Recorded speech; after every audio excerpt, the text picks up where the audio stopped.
The line sits 23 feet 9 inches from the basket, yet for decades almost nobody bothers with it. In the 1979-80 season, the first year the NBA adopts the three-point shot, teams average just 2.8 attempts per game, total, not per player.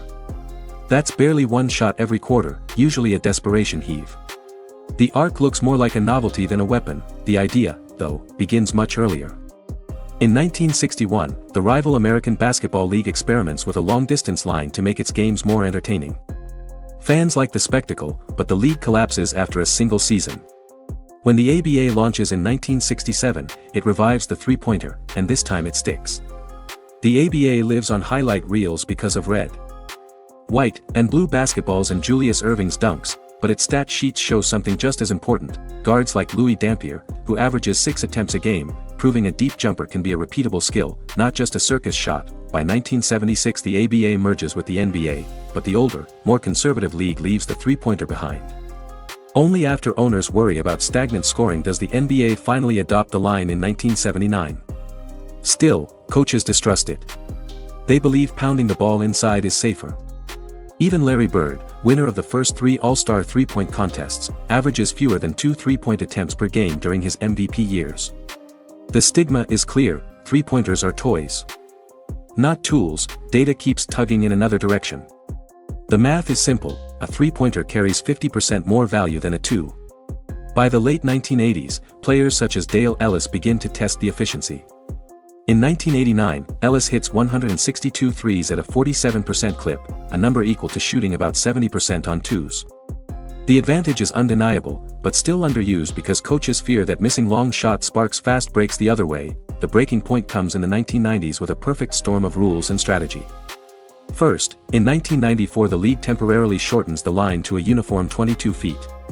Attempts jump from 9.9 per team in 1993 to over 15 by 1995. Though the arc moves back again in 1997. Habits are changing.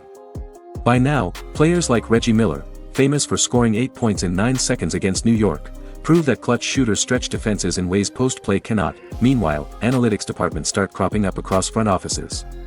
Statisticians crunch numbers showing that even league average three-point shooting outpaces mid-range jumpers.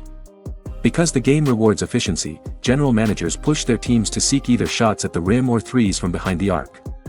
By the early 2000s, that philosophy takes hold in Houston, Dallas, and Phoenix, where coaches like Mike D'Antoni install 7 seconds or less offenses. His Suns, powered by Steve Nash, lead the league in scoring while ranking near the top in three-point makes. Suddenly, quick-trigger threes symbolize modernity. In 2009, one rookie changes the conversation entirely. Steph Curry, a 6 feet 3 inches guard from Davidson, enters the league as a lottery pick with the greenest of lights. By 2013, he sets a new record with 272 threes in a single season, and he does it not as a catch-and-shoot specialist but off the dribble. Pull-ups from 28 feet shatter traditional defensive plans because there is no safe space on the floor. Curry forces every defender to extend further from the basket, which opens driving lanes for teammates. The Golden State Warriors, under coach Steve Kerr, fully lean into this math-friendly style. In their 2015 championship season, they lead the league with 883 made threes, nearly 5 times the league average 3 decades earlier. Numbers climb at rocket speed afterward. By 2017, teams attempt more than 27 threes per game, and by 2020 that number rises above 34. James Harden, playing under Houston's analytically obsessed general manager Daryl Morey, personifies the era by attempting over 1,000 threes in a single season. The logic mirrors the efficiency numbers first discovered decades earlier: layups, free throws, and threes bring the best return, everything else gets phased out. Mid-range artistry becomes rare, reserved mostly for shot creators like Kevin Durant or Kawhi Leonard. The revolution reverberates downward. College teams now design offenses around spacing the floor.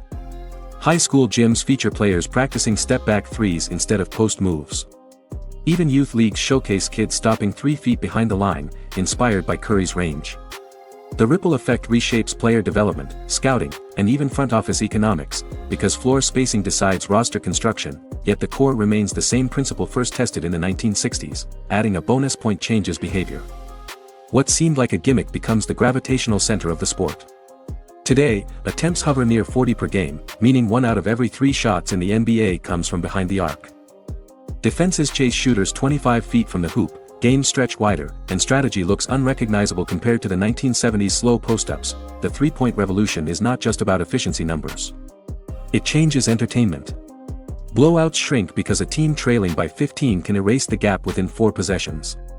Endings become wild, chaotic, and more watchable.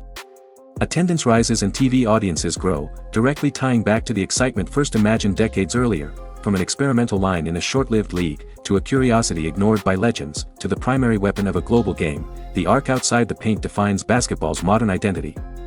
The revolution proves that sometimes the biggest shift in sports history comes not from bigger athletes or faster play, but simply from adding one extra point on the scoreboard. If you enjoyed this, I'm going to be posting a lot here. I would greatly appreciate it if you could subscribe. Thanks for watching.